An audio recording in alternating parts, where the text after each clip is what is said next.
Hermanos, vamos a pasar un momento al pasaje que vamos a estar meditando en esta mañana. Les invito por favor a ir al Evangelio de Mateo, el capítulo 5. Mateo capítulo 5, y estaré haciendo lectura del versículo 17 al 20. Mateo capítulo 5, verso 17 al versículo 20. Dice la palabra del Señor: No penséis que he venido para abrogar la ley o los profetas. No he venido para abrogar, sino para cumplir. Porque de cierto os digo que hasta que pasen el cielo y la tierra, ni una jota ni una tilde pasará de la ley hasta que todo se haya cumplido. De manera que cualquiera que quebrante uno de estos mandamientos muy pequeños y así enseñe a los hombres, muy pequeño será llamado en el reino de los cielos. Mas cualquiera que los haga y los enseñe, éste será llamado grande en el reino de los cielos. Porque os digo que si vuestra justicia no fuere mayor que la de los escribas y fariseos, no entraréis en el reino de los cielos. Señor, te pedimos nuevamente, ahora que vamos a exponernos a este texto, que tu gracia y que tu Santo Espíritu quiera guiarnos. Solo te ruego, mi Señor, que abras nuestros ojos, como decía el salmista, para poder ver las maravillas que hay en tu libro, en tu ley, Señor. Clamo a ti para que tu palabra no regrese vacía, Señor. Por favor te pido, Señor, que uses el medio que tú mismo has escogido para traer las almas a Cristo y para alimentar a tu pueblo, a tu rebaño. No te pedimos algo distinto, Señor, y tenemos la confianza que pedimos conforme a tu voluntad. En Cristo Jesús. Amén. Iglesia, vamos a continuar un poco. Sé que vamos de a poquito, pero es necesario detenernos a veces a meditar en cada palabra, en cada versículo, y más cuando se trata del Sermón del Monte de nuestro Señor Jesucristo, sus propias palabras de vida eterna, como cantábamos ahorita también. Yo espero, y es mi deseo de corazón, que al exponernos a este Sermón del Monte y al libro de Mateo, esté siendo de gran aliento, de exhortación, sobre todo para nuestras vidas, porque en los evangelios no solamente nos exponemos a las obras de Cristo, a sus milagros, a su ministerio, a su muerte, sino especialmente a sus enseñanzas que salieron de sus labios, de su boca. Y estamos sumergidos, por decirlo así, en este capítulo 5. Vimos hace poco que el Señor nos manda y nos exhorta a ser luz del mundo, sal de la tierra, como testimonio de que un creyente debe dar con un solo propósito.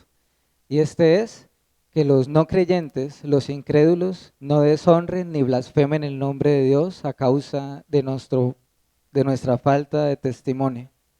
Y para eso el Señor usó esas dos figuras, la sal y la luz, tan solo para enseñarnos que la iglesia no debe perder su utilidad y no debe perder su norte, su propósito, en un mundo que está caído y en un mundo que está en oscuridad y en tinieblas. En esta ocasión, hermanos, este sermón estaremos viendo los versículos 17 al 20 y esta predicación tiene como título Jesús y la importancia de la ley. Cristo Jesús y la importancia de la ley. La ley, mis hermanos. Todo en esta porción de versículos gira en torno a esa palabra, la ley. Si ustedes se dan cuenta, del versículo 17 al 20, todo gira en torno a la ley. y su relación con quién, con Cristo y con su pueblo, con sus discípulos. ¿Cómo se relaciona Cristo con la ley de Dios? ¿Y cómo nos debemos relacionar nosotros con la ley del Señor?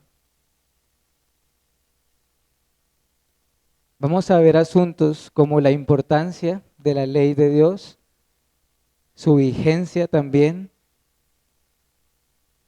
la autoridad de Cristo con respecto a esa ley, cuál es la justicia que Dios demanda de nosotros. Pero nuevamente hago énfasis, todo gira en torno a la ley. Y de una vez me gustaría dejar algo claro, mis hermanos y amigos, y hacer precisión. ¿A cuál ley estamos hablando acá? ¿De qué ley estamos hablando? ¿Cierto? ¿A cuál ley se refiere el Señor? Pues bien, se refiere a la ley de Dios que está revelada en las Sagradas Escrituras. Por supuesto, acá no estamos hablando de otro tipo de leyes. Ese es otro contexto, no estamos hablando de leyes de una nación o algo así. Ley de Dios, la ley del Señor y más puntualmente, más especialmente, la ley moral de Dios, la ley moral del Señor o sus mandamientos. Yo le ruego, hermano y amigo, que no deseche el consejo de la Escritura. Yo le animo a que usted pueda clamar a Dios para que la palabra dé realmente fruto en su vida, en su corazón. Clame a Dios para que el Espíritu Santo quiera obrar en su vida, continuar obrando en su vida. Le animo a que ame la palabra de Dios con todas sus fuerzas, por encima de todas las cosas. Le ruego que la tenga en alta estima, que demos gracias al Señor por todas aquellas iglesias que la predican con fidelidad, porque estamos en tiempos que son difíciles con relación a las Escrituras. Estamos en tiempos donde la palabra de Dios escasea. Estamos en tiempos donde no hay apetito por la palabra de Dios, donde no hay deseos por ella, donde no hay un discernimiento con respecto a las Escrituras. Cuán bien haríamos en meditar en las palabras del salmista: lámpara es a mis pies tu palabra y lumbrera a mi caminar, lumbrera a mi caminar. ¿Sabe qué quiere decir eso? Que sin esa luz llamada de las Escrituras, estamos a tientas en oscuridad y pronto tropezamos. Seamos como el apóstol Pedro cuando le dijo al Señor Jesucristo: ¿a quién más iremos si solo tú tienes palabras de vida eterna? No nos cansemos pues de su palabra. Llegará el tiempo, dice la Escritura, donde no sufrirán la sana doctrina, ni la soportarán. Dividiré, hermanos, o veremos estos versículos, estos 4 versículos, en 3 grandes temas: la ley de Dios, la obediencia a esa ley de Dios y Cristo Jesús como nuestra única esperanza. Veamos esa primera parte, basados en el versículo 17 y 18 de Mateo 5.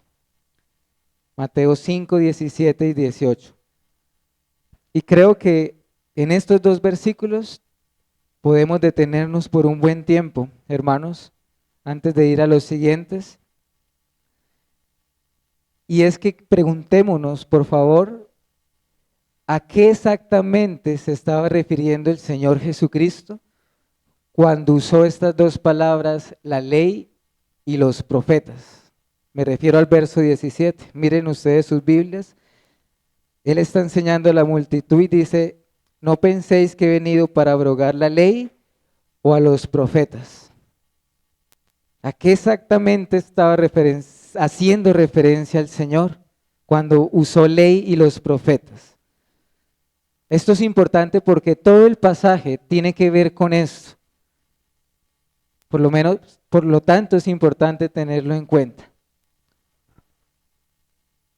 Cuando él dijo, no he venido a abrogar la ley o a los profetas, iglesia, se estaba refiriendo particularmente a algo. ¿A qué? Al Antiguo Testamento. Al Antiguo Testamento. El Nuevo Testamento mismo se refiere al Antiguo Testamento con distintas palabras a modo de resumen. Claro, hoy en nuestros días al Antiguo Testamento lo llamamos así, el Antiguo Testamento. Pero en los tiempos del Señor, la Escritura le tituló al Antiguo Testamento palabras como la ley, solamente la ley, a veces la ley y los profetas, como acá, a veces la ley, profeta y los salmos. Eran palabras que tenían el propósito de resumir el Antiguo Testamento, el Antiguo Testamento. Quiero que veamos algunos textos de las Escrituras.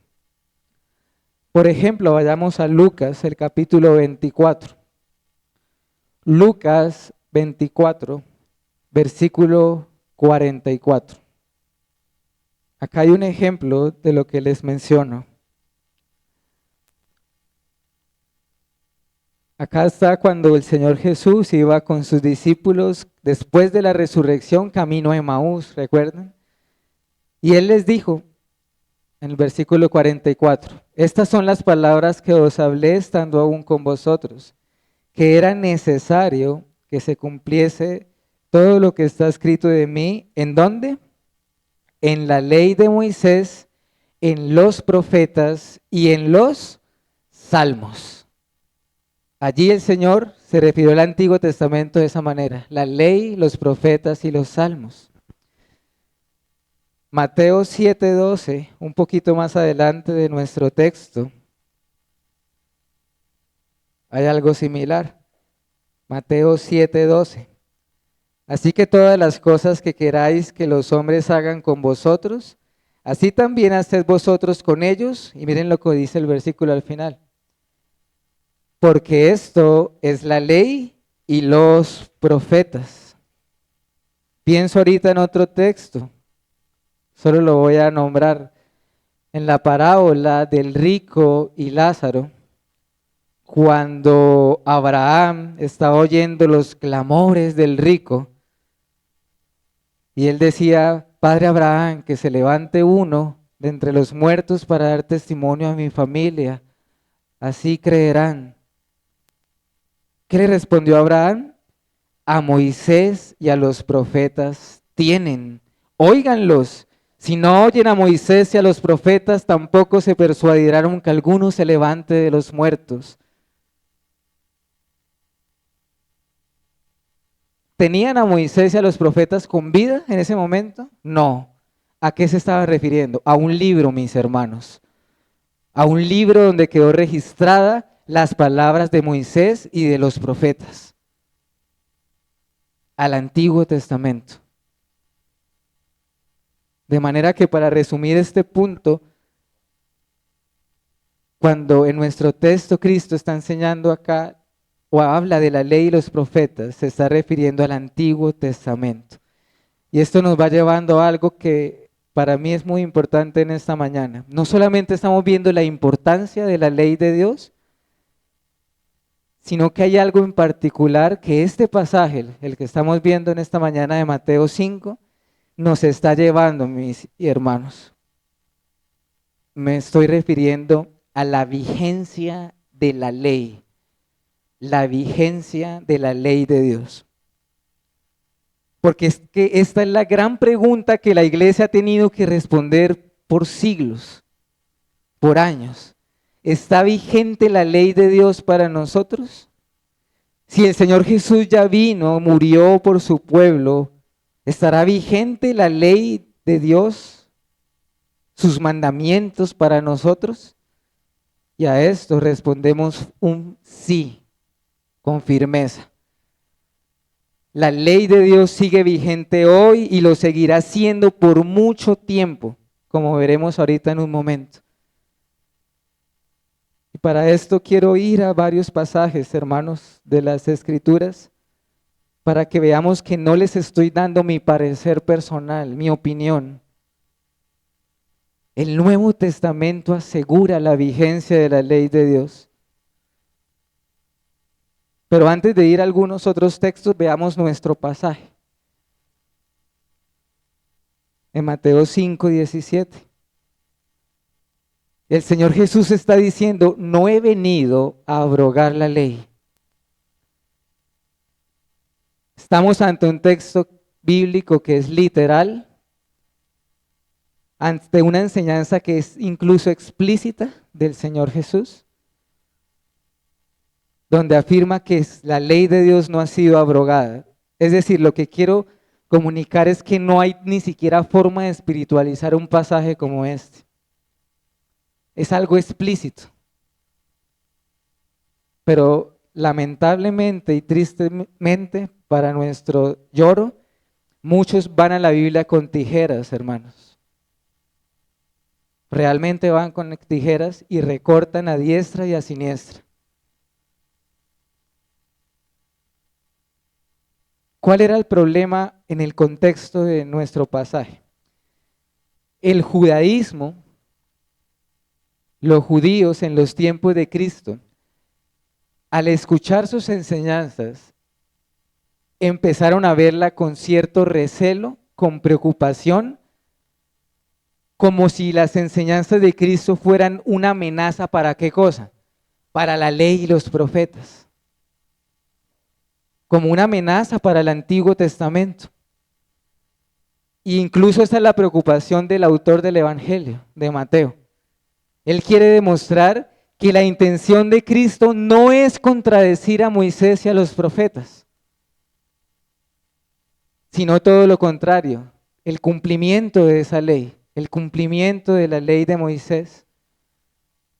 Lo que Cristo está haciendo en estos versículos, en estas palabras, iglesia, es reconocer, en otras palabras, la autoridad de la Biblia. Así como en el desierto, cuando fue tentado por Satanás, el Señor decía, escrito está, escrito está. Y su obediencia a esa ley. En cuanto a esa palabra abrogar, no he venido para abrogar. Esa palabra griega, catalúo, es el término griego. Miren lo que significa, hermanos. Hay varias palabras que definen esa palabra en el griego. Abolir, cancelar, derribar, quitar, demoler, desintegrar o deshacer. Notemos lo que Cristo está diciendo acá. No he venido a abolir la ley, no he venido a desintegrar la ley, no he venido a deshacer la ley, no he venido a quitar la ley, ni a reemplazarla ni a sustituirla por mandamientos nuevos. Este texto sería suficiente, hermanos, para el fin de toda discusión en cuanto a esto, pero me gustaría citar algunos pasajes para enfatizar lo mismo. ¿Qué cosa? La vigencia de la ley de Dios. Cuando el joven rico se le acercó al Señor, le dijo, maestro bueno, él le dijo, ¿por qué me llamas bueno si solo hay uno? Y le respondió, si quieres entrar en la vida, ¿qué? Guarda los mandamientos. Mateo 19:17. Vayamos un momento a Romanos para ver dos textos de ahí de Romanos.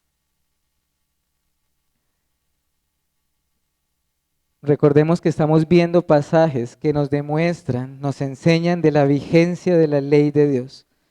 Romanos 3:31. Romanos capítulo 3, versículo 31.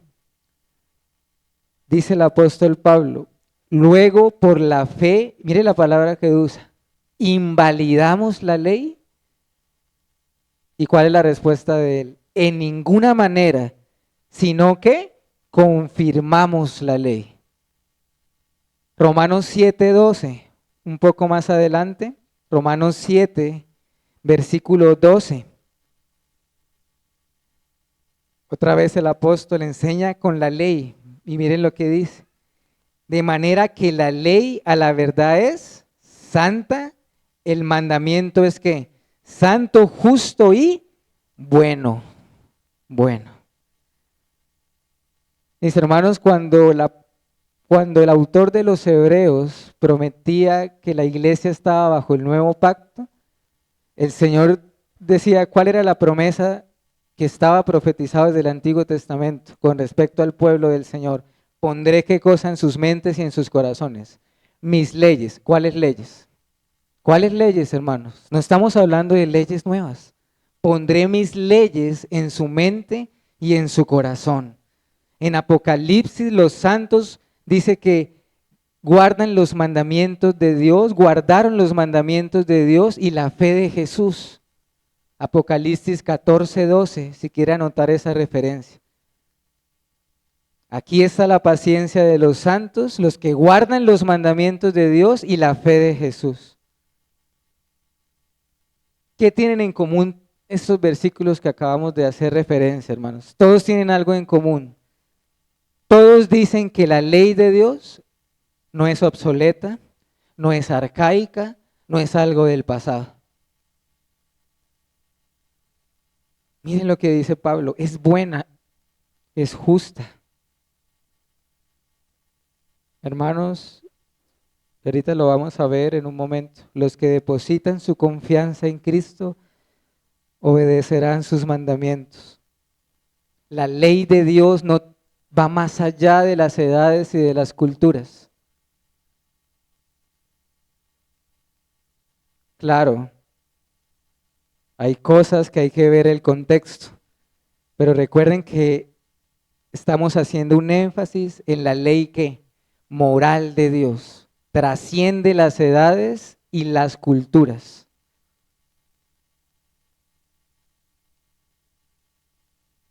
Y en el versículo siguiente, o ahí mismo quizás en el versículo 17, dice el Señor, no he venido para abrogar, sino para cumplir la ley. No para abrogar, sino para cumplirla. Pensemos un momento en esto, iglesia. Cristo es el cumplimiento de la ley de Dios, mas no es su fin. ¿Sí lo notan la diferencia? Hay una gran diferencia. Él vino a cumplir la ley, pero no es el fin de la ley. El hecho de que la cumpla no quiere decir que la ley haya llegado a su fin. Cristo no se está oponiendo al Antiguo Testamento, está diciendo que lo está cumpliendo. Pensemos, ¿en qué sentido Jesús es el cumplimiento de la ley? ¿En qué sentidos?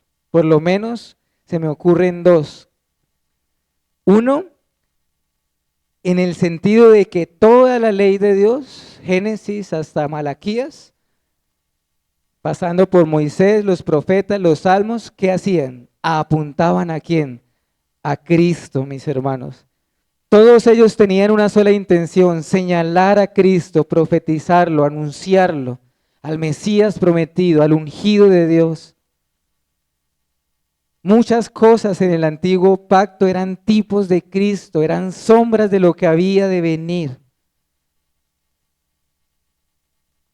Por eso otra vez citando el pasaje de Emaús, del camino de Emaús, dice que el Señor, comenzando desde ¿quién? Desde Moisés y siguiendo por todos los profetas, les declaraba lo que las escrituras de él decían. En ese sentido, Cristo es el cumplimiento de la ley, pero también, iglesia, en el sentido, por supuesto, de que él obedeció la ley de Dios a la perfección. Todos fallaron a la ley, Israel fue infiel al pacto, pero Cristo se sometió y obedeció esa ley plenamente. Por eso la Biblia nos habla de que Él es sin pecado y de que fue obediente hasta la muerte y muerte de cruz. En Filipenses 2:8 nos habla de esa obediencia perfecta. De manera que el único, piensen esto, el único que cumplió la ley y que la ha cumplido a la perfección, murió como si la hubiese quebrantado toda. y se sometió a la maldición de la ley para redimir a los que estaban bajo esa maldición. Pero era necesario que esto pasara, era necesario que esto sucediera. De manera que en verdad Cristo vino a cumplir la ley, pero no a quitarla, no a anularla. Y miren la maravillosa declaración del versículo 18. Porque de cierto os digo que hasta que pase el cielo y la tierra, ni una jota ni una tilde pasará de la ley hasta que todo se haya cumplido. ¿Esto qué es? Sino una reafirmación del versículo que acabamos de ver. No vino a abrogar la ley. Ni una tilde ni una jota. ¿Por qué mencionó el Señor Jesús estas dos palabras? Una tilde y una jota. Pasará. Iglesia, la jota es la letra más pequeña del alfabeto griego y resulta que también es la letra más pequeña o una de las más pequeñas del alfabeto hebreo.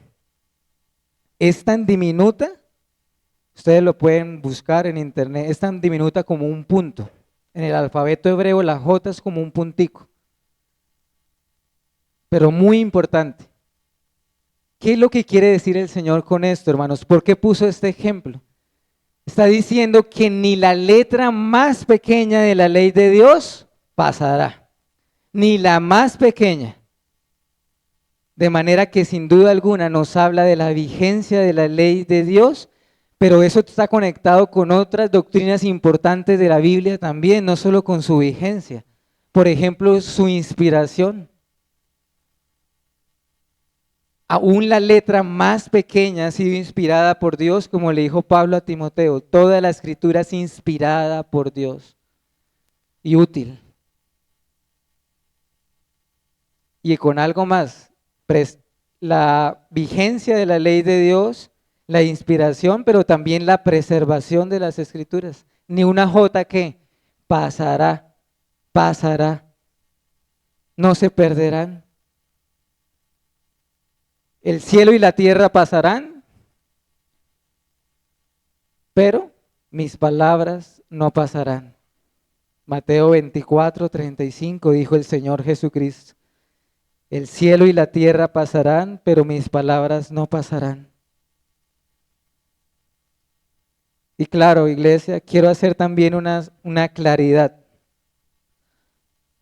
Existen ciertos aspectos de la ley de Dios, atención a esto, que no nos corresponde observar ya. ¿A qué hago referencia? Pero no es porque sea un capricho nuestro, ¿me hago entender? No es porque digamos ya esto no, esto sí, esto no, esto sí, esto no. Sino porque en Cristo ya tuvieron un cumplimiento. ¿A qué hago referencia, hermanos? Esta es la razón por la cual ustedes y yo no venimos acá con una oveja, con una cabra y con un cordero y lo degollamos acá al frente,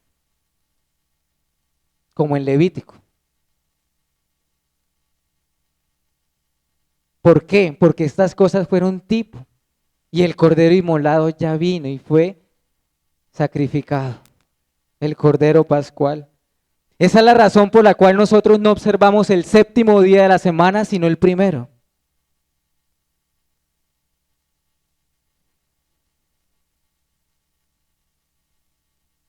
Porque es Cristo quien regula su ley y quien tiene autoridad sobre ella. Lo que quiero decir es que si observamos algo del Antiguo Testamento y es quitado, es porque el Nuevo Testamento lo enseña así. De lo contrario, no. Es porque en el desarrollo de esa revelación de Dios se va haciendo evidente que esas cosas fueron parte de los propósitos de Dios para mostrar a Cristo.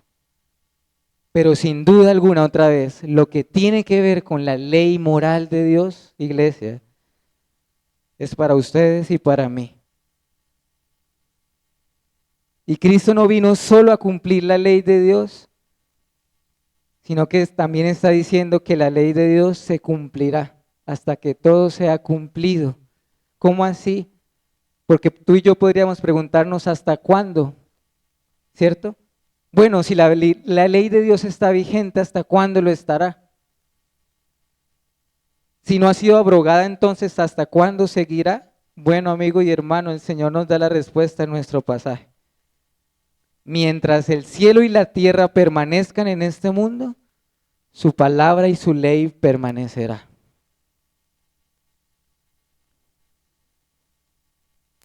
Vayamos un momentico a un texto similar que nos refuerza esta verdad.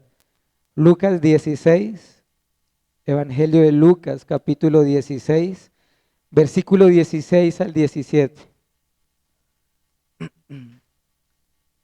La ley y los profetas eran hasta Juan. Desde entonces el reino de Dios es anunciado y todos se esfuerzan por entrar en él. Y miren el verso 17. Pero más fácil es que pasen el cielo y la tierra a que se frustre una tilde de la ley.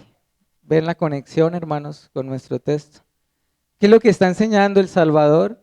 Que es más fácil que el mundo desaparezca a que la ley de Dios sea quitada. Antes pasará este mundo y se consumirá en fuego, como dice la Biblia, antes de que este libro sea anulado. Está firme como una roca y permanecerá así. Así el enemigo, así el mundo, así Satanás quieran silenciarlo. Así se levanten enemigos desde afuera y desde dentro que quieran torcerla, se mantendrá por siempre. ¿Y qué es esto sino un golpe mortal a todos aquellos que afirman o creen que la ley de Dios ha sido abolida?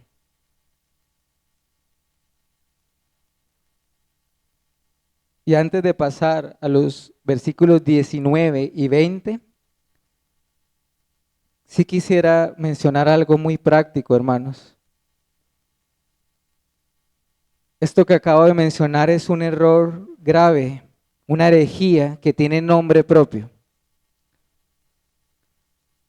A esto se le conoce como lo siguiente, se le ha llamado así, antinomianismo. Antinomianismo.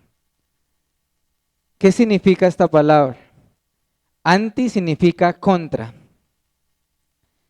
y nomos significa ley, o sea, contra ley. ¿Qué enseña básicamente esta enseñanza? Consiste en que Cristo Jesús abolió la ley de Dios, pasando por encima de nuestro texto y de sus propias palabras, para así dar paso a su gracia.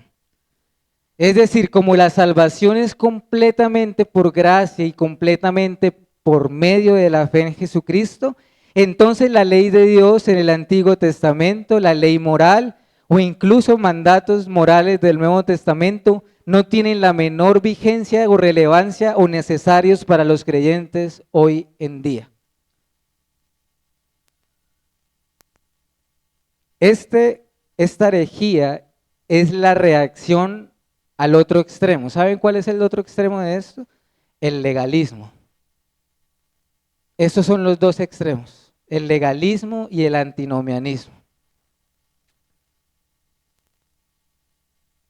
Y ha sido considerado una herejía por la iglesia cristiana a lo largo de los siglos.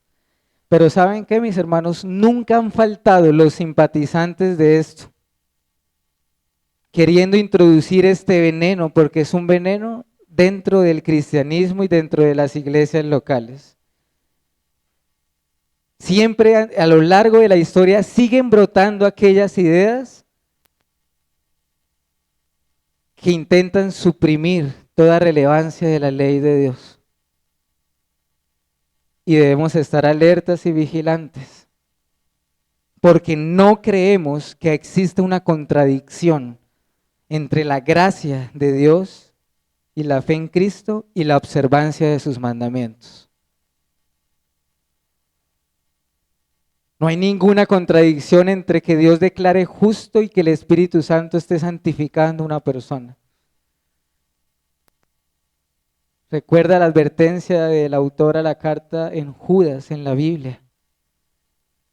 Algunos hombres han entrado encubiertamente, desde antes habían sido destinados para esta condenación, hombres impíos que convierten en libertinaje. Noten lo que estaban haciendo. Convierten en libertinaje la gracia de nuestro Dios y niegan al Dios único, soberano y a nuestro Señor Jesucristo. Judas 1:4. Pasemos en el tiempo que nos resta, hermanos, a considerar el versículo 19 y 20 de Mateo 5. Pero todo está conectado, por supuesto.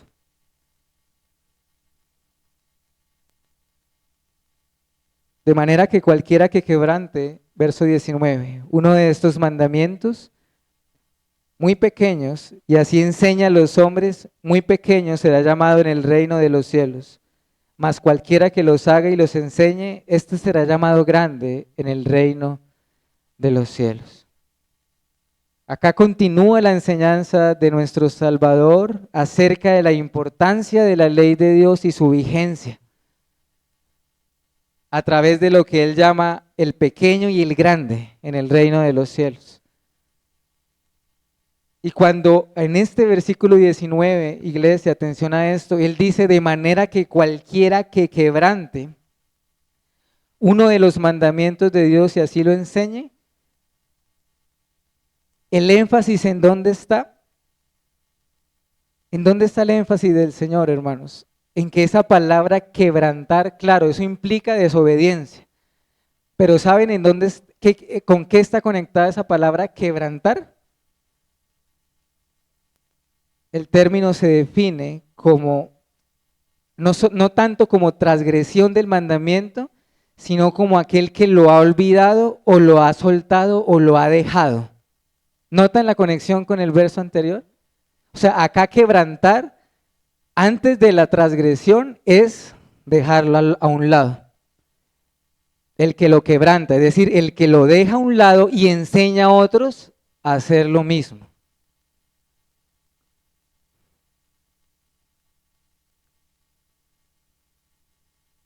Sufrirá las consecuencias el que tal haga. Ay del que enseña a los hombres a olvidar o a dejar a un lado la ley de Dios, por pequeñito que éste sea. Acuérdense de la J. Sigue haciendo énfasis en lo pequeño, por pequeño que sea.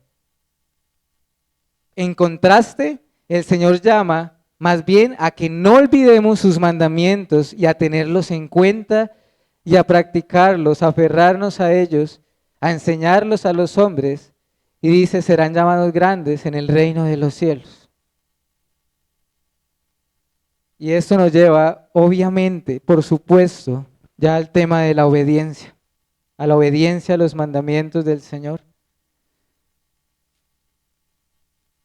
Hermanos, sabemos por experiencia propia que no podemos obedecer la ley de Dios sin el Espíritu Santo y en nuestras fuerzas, y apoyado en nuestra sabiduría o en nuestra prudencia. Pero aún así, mis hermanos, la Biblia nos dice que al creyente, el que ha sido declarado justo en Cristo, el Espíritu Santo lo va a capacitar para cada día conformarse más y más a esa ley de Dios. La ley de Dios es tan importante que sencillamente tu amor por Dios se mide por eso, por la obediencia a la ley de Dios. Nuestro amor al Señor es medido por eso. Y en esto el testimonio de la Biblia también es abundante. ¿Recuerdan lo que le dijo el profeta Samuel a Saúl en una oportunidad? Se complace Jehová tanto en los holocaustos, en las víctimas, como en que se obedezca las palabras de Jehová. Ciertamente el obedecer es mejor que ¿qué? que los sacrificios y el prestar atención que la grosura de los carneros. Primera de Samuel 15:22. Un profeta dijo, misericordia quiero y no sacrificio. Conocimiento de Dios más que holocaustos. ¿De qué le servía a Israel, iglesia? ¿De qué le servía a Israel observar externamente las leyes, sus sacrificios, tantas cosas, mientras estaban quebrantando en esencia los mandamientos de Dios? Obediencia es lo que demanda el Señor de nosotros. Y el Nuevo Testamento no enseña algo diferente a eso, no enseña algo distinto. ¿Qué dice Juan el apóstol? Sabemos que le conocemos a Él, sí que, si guardamos sus mandamientos. En primera de Juan está eso. El que dice yo le conozco y no guarda sus mandamientos, el tal es mentiroso y la verdad no está en él. El que dice que permanece en él debe andar como él anduvo. Eso es primera de Juan, el capítulo 2. Si lo notan, hermanos, si le conocemos, guardamos sus mandamientos. Y si no queremos creer a las palabras de Juan, por lo menos sometámonos a la cabeza de la iglesia, quien dijo claramente, si me amáis, guardad mis mandamientos. Juan 14:15. Noten, hermanos, notemos, si me amáis, guardad mis mandamientos. ¿Y cuáles son los mandamientos de Cristo? ¿Acaso son distintos a la ley de Dios? ¿Acaso cuando en la conversación con el joven rico él no le citó la ley?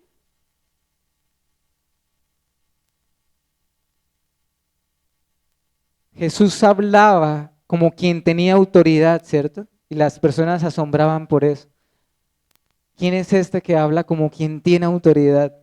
Porque Él la tiene. Él tiene toda autoridad.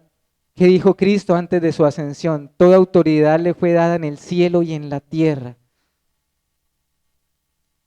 ¿Por qué digo esto, hermanos? Miren en nuestro texto, cuando Él dice, de cierto os digo. ¿Se han visto ustedes que en los evangelios Cristo muchas veces dijo esa palabra? De cierto os digo. O acá en el último versículo, el 20, dice, porque os digo. Ese porque os digo refleja la autoridad de Cristo. Un comentarista decía que ese porque os digo es algo equivalente a lo que los profetas decían en la antigüedad, así dice el Señor. Así dice el Señor. Entremos a considerar el último versículo y las aplicaciones prácticas, hermanos. Mateo 5:20 dice, porque os digo que si vuestra justicia no fuere mayor que la de los escribas y fariseos, no entraréis en el reino de los cielos. ¿Qué quiero resaltar acá? La falsa justicia de los fariseos y de los escribas. Hermanos, este versículo es inquietante. Debió haber sido inquietante para sus oyentes. Cristo estaba diciéndole a su audiencia, a las multitudes, si la justicia de ustedes no excede o no sobrepasa a la de los escribas y fariseos, no podrán entrar al reino de los cielos. Con esto, hermanos, el Señor no estaba diciendo que ellos estaban en el reino de los cielos. Al contrario, estaba diciendo que los escribas y fariseos no estaban entrando al reino de los cielos. Pero ¿cuál es el punto? La justicia de los fariseos y escribas. ¿Quiénes eran los escribas? Los doctos de la ley de Dios, los maestros. Su justicia era una justicia falsa, era una justicia hipócrita. Porque ellos solo decían, gracias Dios porque no soy como estos hombres que roban, que adulteran, etc. Más bien ayuno 2 veces a la semana y doy diezmos de todo lo que gano, ¿se acuerdan? Ese era el razonamiento del fariseo y del escriba. Pero ¿cuál era el problema de fondo de estos hombres, hermanos? Lo que Cristo tanto les reprochó una y otra vez. Estos hombres solamente se enfocaban en lo exterior de la ley, en lo exterior. O peor aún, acomodaban esta ley a su propia conveniencia. La olvidaban cuando les convenían, o peor, otra señal, extendía el mandamiento más allá de lo que es, más allá de lo que era. Por eso es que ellos decían al Señor: ¿y usted por qué sana en el día de reposo? ¿Por qué sus discípulos recogen espigas en el día de reposo? Pero ¿qué es lo triste? Que esta justicia de fariseos y escribas era equivocadamente admirada por todo el pueblo.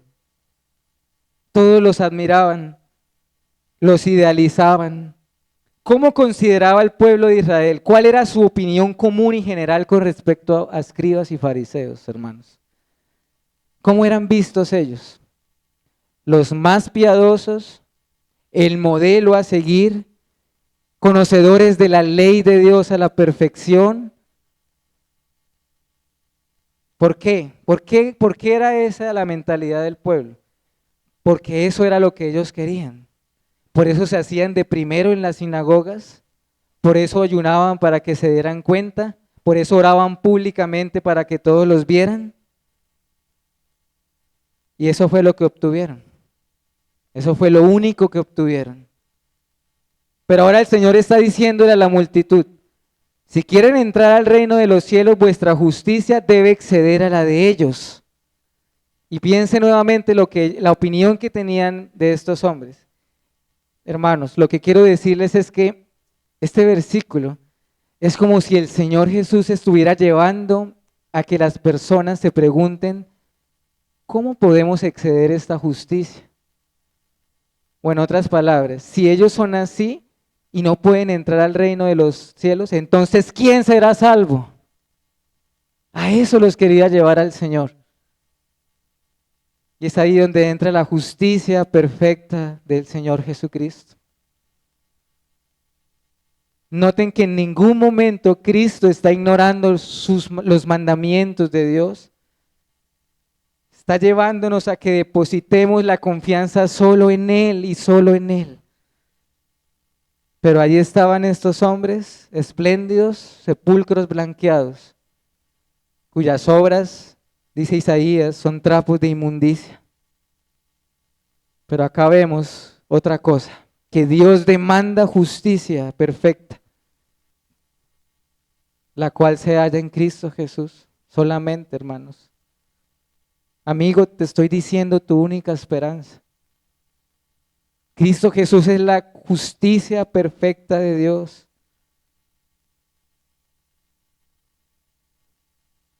En algún momento, en alguna conversación, Cristo con sus discípulos,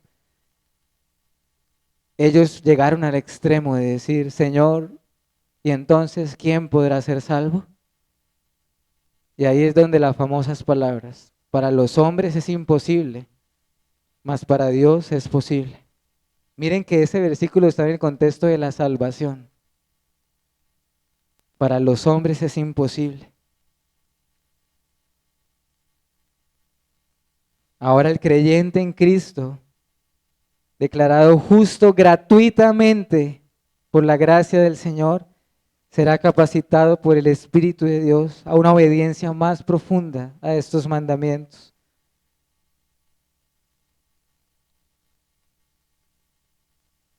¿Y qué es lo que va a hacer el Señor en adelante, hermanos?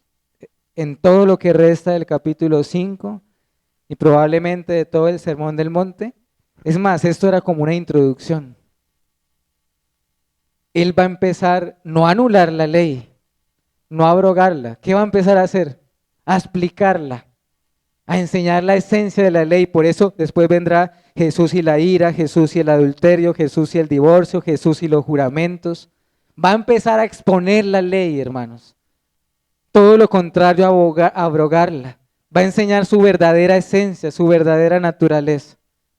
Amén, hermanos. Concluimos con estas últimas reflexiones finales. Iglesia, la ley de Dios y su gracia no se contradicen. Por lo tanto, es necesario que si tú eres creyente, si has creído en Cristo, tengas un equilibrio entre la gracia y la ley de Dios. Y es necesario que toda iglesia cristiana que se haga llamar cristiana tenga un sano equilibrio en esto. Y hermanos, eso a veces es difícil. A veces es difícil. Porque generalmente las iglesias tienden a irse o al uno o al otro lado. Cuando pensamos solo en la gracia y olvidamos la ley, hay un problema. Ahí hay un problema. Y claro, cuando solo decimos ley, ley, ley, ley, ley y olvidamos el evangelio de la gracia, ahí hay otro grave problema. Pero ambos son un problema si caemos en esto. Segundo, gocémonos. Hermanos, alegrémonos en que la palabra de Dios permanecerá para siempre, conforme a su promesa. ¿Qué dice Primera de Pedro 1:25? Acá hay una hermosa promesa. Desde el 24, Primera de Pedro capítulo 1, versículo 24 y 25. Porque toda carne es como hierba, y toda la gloria del hombre como flor de la hierba, y la hierba se seca y la flor se cae. Mas la palabra del Señor permanece para siempre. Y esta es la palabra que por el Evangelio os ha sido anunciada. Aquí está nuestra esperanza, iglesia. Su palabra permanece para siempre y esa palabra testifica ¿de quién? De Cristo. Ellas son las que dan testimonio de Él. Y por último, yo les ruego que recibamos la advertencia que el Señor Jesús nos hace en nuestro texto. ¿Cuál advertencia? ¿De dónde está la advertencia que hace Cristo acá? Miren cómo Él empezó. No piensen, no penséis que he venido a abrogar. Ese no piensen es una advertencia. No lleguemos a pensar que la ley no es para nosotros. El hecho de que el creyente no está bajo la maldición de la ley, sino bajo su gracia, no anula la ley, hermanos. Porque es que ahí está el punto. ¿En dónde se basa este error doctrinal? En ese versículo en particular. Ya no estamos bajo la ley, sino bajo la gracia. ¿Pero a qué se refiere, mis hermanos? ¿En qué sentido no estamos bajo la ley? Ese es el punto. De la maldición de la ley, de su juicio, si estamos en Cristo. Es verdad, no somos salvos por obras, pero recuerda lo que dice Efesios también. Para buenas obras, las cuales Dios preparó de antemano para que anduviéramos en ellas. Cuidémonos de este error doctrinal, mis hermanos, que hemos visto hoy. Amemos su ley, porque por la ley es el conocimiento del pecado. Por la ley es el ayo que nos lleva a Cristo. La ley revela el carácter justo y santo de Dios. La ley es justa y buena. Y la ley, como leíamos en el Salmo 19, alumbra nuestros ojos, hace sabio al sencillo, alegra el corazón y convierte nuestros corazones. Amén. Oremos. Señor, te damos gracias en esta mañana por el tiempo que nos has dado para adorarte. Gracias porque en tu providencia nos has llevado a considerar este texto en esta mañana, estas palabras que salieron de tu Hijo. Señor, hoy te pido que nos ayudes a ver la importancia de tu ley. Guárdanos de caer en este error, porque muchas veces sutilmente le damos tanto valor a la gracia que entramos en terreno peligroso con respecto a la ley. Oh Dios, ayúdanos a tener el equilibrio que nos da tu palabra. En la Biblia está el equilibrio sano entre la ley y la gracia. Por favor te pido, Señor, para que nos ayudes a amar tu ley, como decía el salmista en el Salmo 119, en todo ese hermoso y largo salmo, un monumento a la ley de Dios, a tu ley. Te pido que la sigas usando, Señor, para traer convicción de pecado con tu Espíritu. Te pido que la sigas usando para dar fe, para traer a Cristo. Pero también te pido que en verdad estemos refugiados en la justicia de Cristo, para ya no estar bajo la maldición, bajo el castigo del quebrantamiento de tu ley. Y te pido, Señor, que nos halles en Cristo el día de tu venida. El día de la venida de Cristo seamos hallados escondidos en Él y solo en Él, y vestidos de su justicia. Porque de no ser así, oh Dios, ¿quién podrá ser salvo? En Cristo Jesús. Amén y amén.